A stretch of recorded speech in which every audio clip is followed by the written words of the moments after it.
Good afternoon, everyone, and welcome to another Thoughts at 3 live online assembly. If you have never seen me before, my name is Matt and I work for Southampton City Mission. It's down there, the schools team of Southampton City Mission.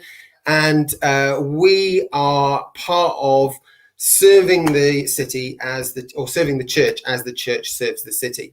And on the schools team, what we do is we go into schools all across the region. We visit about 50 schools every academic year, see about 15,000 odd kids, and we talk to them about our faith through our question of faith days and our assemblies that we do and our pop-up prayer spaces. And this time of the year especially, we do our transition support sessions for year sixes moving on to year 7. But obviously at the moment we can't do any of that stuff because of the continuing lockdown. I hope, by the way, that you're enjoying my new lockdown moustache, which I styled yesterday. I'm not sure if I'll keep it yet. Let me know in the comments if you think I should keep this moustache or shave it off. Please also say hello in the comments. Let us know your first name, which school you know us from, and also if you have a question about today's topic, please put that in the comments too. This is the final episode in our current People of God series, which we've been doing over the last couple of weeks. And it is about Mary Magdalene today. So if you have any questions about Mary or about People of God, please put them in the comments. If you haven't already, please subscribe to our YouTube channel and hit the notification bell so you can find out when we go live. Like our Facebook page, follow us on Instagram. All the details are scrolling on the bottom of your screen. We have got a lot to pack in today, so I am going to crack on with our story. Now, Mary Magdalene, she was a Jewish woman. Most historians would say that she is just as real a historic figure as Jesus was, and she was probably from the fishing town of Magdala on the west side of the Sea of Galilee. She traveled with Jesus and actually is mentioned more than most of the apostles, those 12 special people that Jesus called to follow him. She witnessed Jesus' crucifixion, his burial, and his resurrection. And she is possibly the woman named in the event which happens in the story I'm going to tell you this afternoon at the home of Simon the Pharisee, one of the religious leaders. Now, today's story comes from the Jesus Storybook Bible, one of our favorite stories one of our favorite Bibles we like using in schools, and it is called Washed with Tears. Now, you will have a role to play. We've got some actors ready to go, who I'll show you in a minute. We need you to help because we normally have lots of important leaders, but we've only got one important leader today. So what you're going to do is what I would like you to do. When I say, who does she think she is? If you could also say, if you just whisper, who does she think she is? And then there's a point where you have to gasp. So if you go, oh, like that, and pretend you're shocked. And then you're going to say, that woman is a sinner. We're the good ones. And then finally, you're going to shake with anger at the very end of the story. And we'll see what happens with the rest of it. Now, I'm going to have to move the camera very quickly to show you the story. So bear with me while we sort out this very high-tech setup that we've got going on here. Let me see if I can just put my camera there and balance it there. Make sure that that's got our actors in view. There we go. Very nice. Good. Okay, perfect. So here we go. One night, Jesus, can you give us a wave, Jesus? Wave at the camera. That's you, Maggie. And wave. Very good. One night, Jesus went to an important leader's house. Can you give us a wave, important leader? Very nice. And the important leader had invited his important friends, and they were all sitting down to eat when a woman walked in. Very good. She was not invited, but everyone knew who she was. Who does she think she is? The guest whispered. Who does she think she is? How dare she? How dare she? The woman was a big sinner after all, and everybody knew it. It was easy to see. She had broken the rules and done bad things. The woman walked straight up to Jesus. She was carrying very expensive perfume. Now, the thing about perfume back then was that it didn't come in bottles, but it came in jars. And the jars were made out of precious stone like alabaster. But here's the catch. The jars didn't have a lid or a stopper or anything. So the only way that you got the perfume out was if you broke the jar. And once you broke the jar, that was it. You had no more jar and no more perfume. Most people didn't use perfume because it was too precious. They just kept it on a shelf and looked at it. So you see, this perfume was the most precious thing in all the world to the woman. It was her treasure. The woman knelt down before Jesus like he was a king. She held Jesus' feet in her hands and started to cry. Her tears fell onto Jesus' feet, washing them. And she kissed Jesus' feet and dried them with her long dark hair. And then she did something strange. She broke the jar and she poured the perfume all over Jesus' feet. Everyone gasped. What a waste over someone's feet, such expensive perfume. It smelled like lilies in a summer's field. Jesus looked at the woman and smiled at her. Can you smile at the woman, Jesus? Nice. What she had done was the most wonderful thing. Just as Samuel had anointed David, God's true king, all those years before, so this woman had anointed Jesus, not with oil, but with her tears. The important people were cross. They thought that Jesus should not be kind to this woman. That woman is a sinner, they grumbled. That woman is a sinner. We are the good ones. We're the good ones. And it's true, they did look good on the outside. After all, they were keeping all the rules. But Jesus could see inside people, and inside their hearts, Jesus saw that they did not love God or other people. They were running away from God and thought they didn't need a rescuer. They thought they were good enough because they kept all the rules, but sin had stopped their hearts from working properly, and their hearts were hard and cold. This woman knows she's a sinner, said Jesus. Oh, okay, fine, yeah. She knows she'll never be good enough. She knows she needs me to rescue her. That's why she loves me so much. You look down on this woman because you don't look up to God. She is sinful on the outside, but you are sinful on the inside. The important people shook with anger. Jesus turned to the woman and smiled. Smile at the woman, Jesus. Nice. Your sins are forgiven, Jesus said. You have trusted me, and today God has rescued you. Now, we don't have an audience, so give yourselves a round of applause. Great acting, everyone. Well done. Fantastic. We'll move the camera back over here now and continue on with our assembly. Now, I am really fortunate to have with us this afternoon another woman of God, not one from the Bible, but a friend of mine called Taylor. She edits Clarity magazine, and so we're going to invite her in now to answer some questions about Mary Magdalene and the people of God. Hello, Taylor. Hello. That was How great. are you? Oh, thanks. How are you doing? I'm doing well. It's very hot in the UK today. It is very hot in the UK. Whereabouts are you in the So UK? I'm in London, which I feel like is even hotter than everywhere else. So we're just trying to keep the windows open, and I've got my water with me. So Great, hopefully yeah. we're right.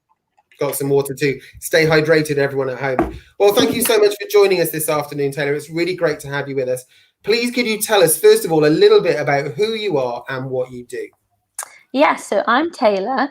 I feel like what I do has changed a little bit this year because I've been in the house so much. But I run Clarity magazine, so I do a lot of writing, a lot of design, and we put together a magazine that we send out to lots of amazing readers. And then I also work for TBN, which is a Christian TV network. So get to work on some of their kind of online bits and bobs, and then some of their TV bits, which is great fun. And I can't wait to get back out there into the studio when we can go out. Well, thank you so much for joining us. This is a little bit of a step down from like TV networks and stuff like that, but it's really great to have you with us this afternoon. So thank you so much for joining us.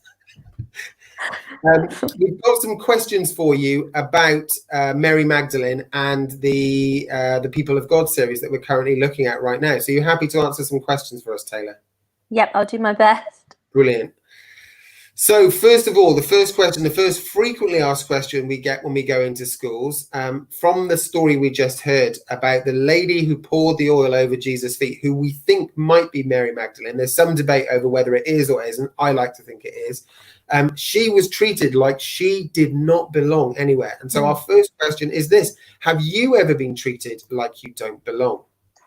Oh, it's a really hard question, because thinking about specific moments, I think the one that comes to mind the quickest is so I changed school when I was around, I must have been 16. So I'd finished the kind of main schooling, I'd finished my high school, but I was going on to do A-levels, and that meant I needed to change school. So I ended up going to a school in a completely different area to where I live, with completely different people.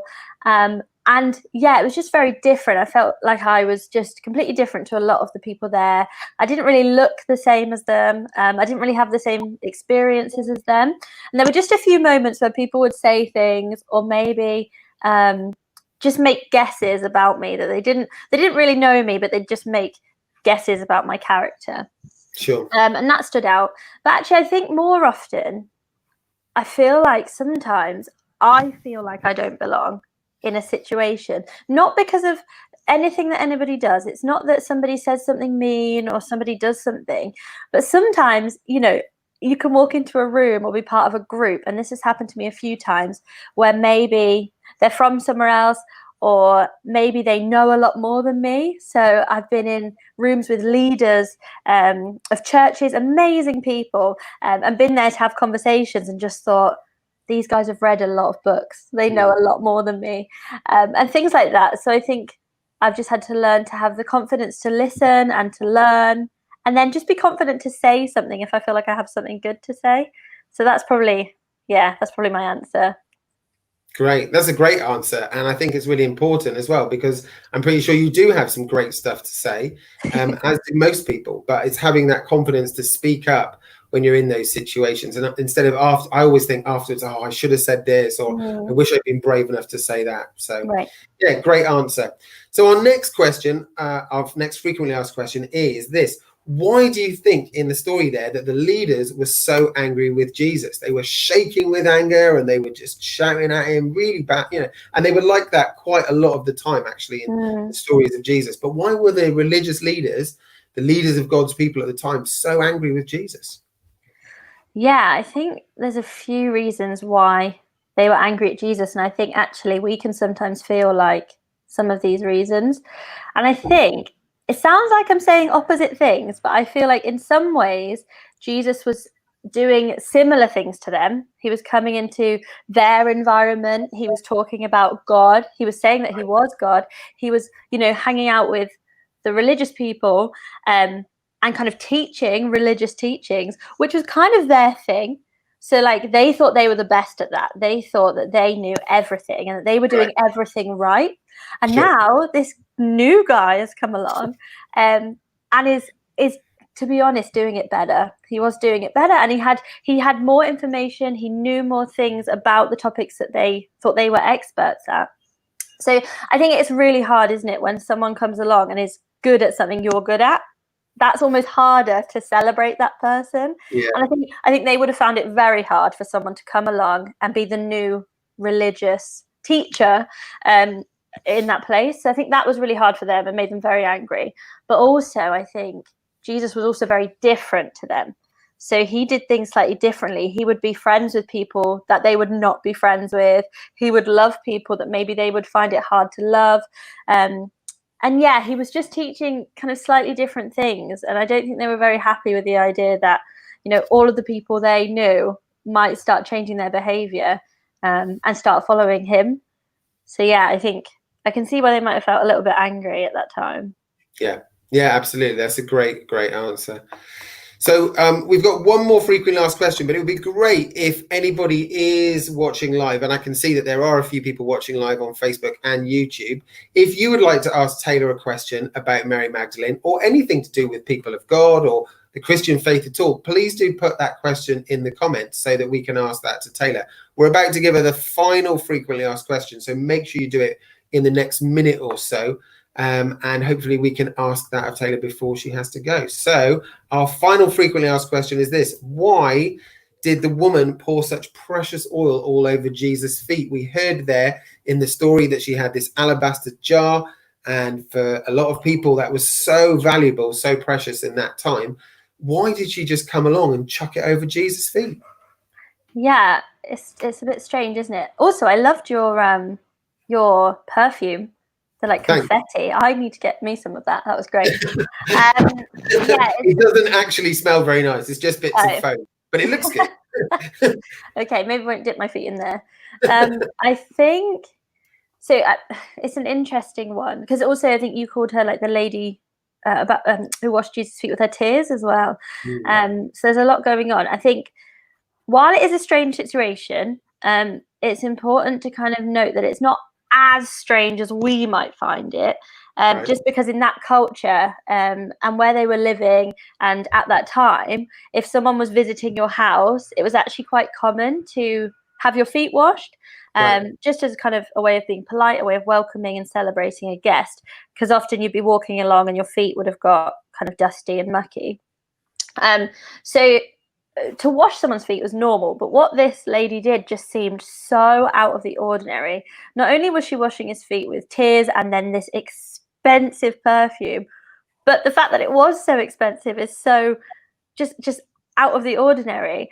I guess the why is really interesting. I think one thing that I love about this is just the fact that it was so expensive, and we see a lot of people, and in a lot of the stories that Jesus told, a lot of people, when they come to Jesus or when they meet him or when they realize who he really is, the things that they thought were the most important things in their life or the most expensive or the most valuable things in their life just don't even compare to how great Jesus is.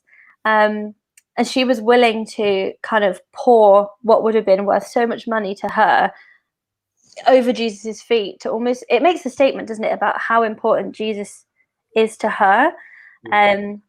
And I think also like the fact that Jesus welcomed her and understood her intention and saw it as love. I think in one of the stories in the Bible where they tell this particular story, Jesus says that you can see that her love is great. And this is, again, what I was saying earlier, this is a woman that a lot of the other people would not have wanted to be friends with. They wouldn't have wanted her near.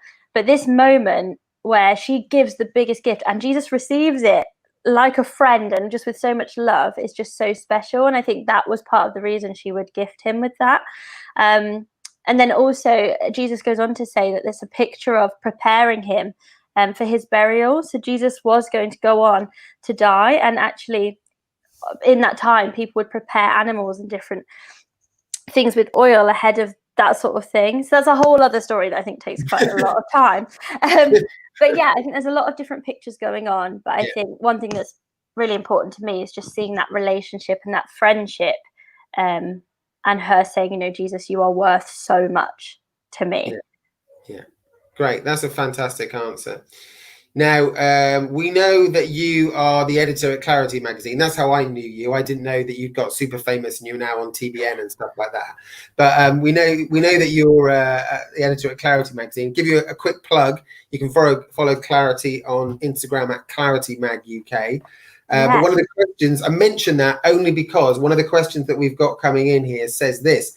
Lucy wants to know, if there was an article in Clarity about Mary Magdalene, what would you focus on? It's a great question. That's interesting.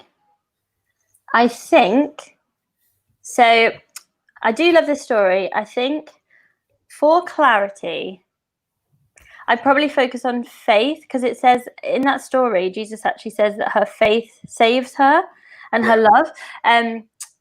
And I think, as I said, her being someone that people called a sinner and someone who, would never normally be friends with Jesus, I think I'd talk about the fact that even if we don't understand people, or we don't get on with people, or we don't, see people in the best light, that Jesus actually says it's for all people to come to me, that I want friendship with everyone. And actually, it's not just the people you expect who are going to have that relationship with God, but actually it's anyone that comes with faith and says, like, I know that you are who you say you are. and I want in. And I think that's, I think that's really cool. So something about just treating everyone like they're of equal value, equal worth for relationship, I think. Brilliant. It's a great answer. We've got one more comment coming in, one more question. We've got lots of questions today, which is great. So this one comes from Teresa, who's one of our team leaders. She regularly goes into schools on our behalf.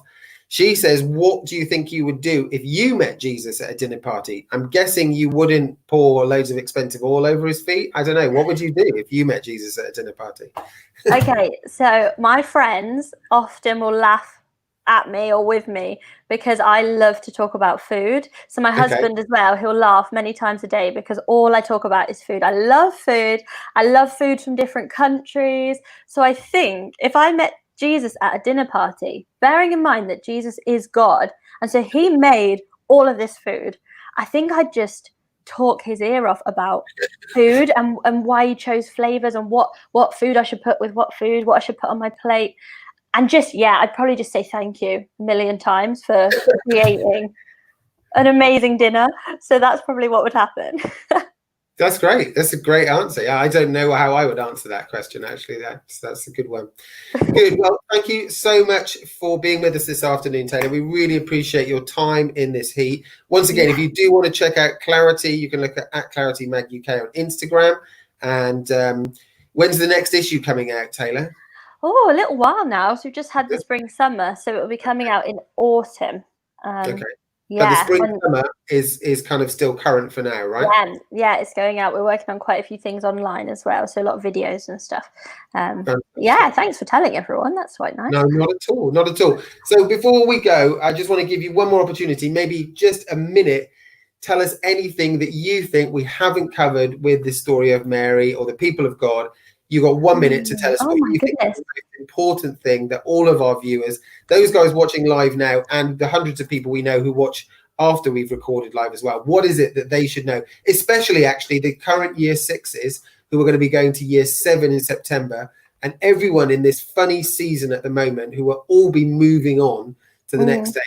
What's your advice, top tips, encouragement for them? Okay, so based on this story, I think some of the lessons you can learn that are so helpful if you're going into year 7 is, so number 1, you're going to meet people that are different to you. Don't just presume things about them. Don't think you know everything about them. Be willing to learn and get to know people that are different to you. My mum always taught me, if you're friends with everyone, then if someone lets you down, you'll always have someone else to talk to. So don't just stick with, be friends with everyone. And what else? I had another one, but it's popped out of my head. You'll meet people that are different. What is it?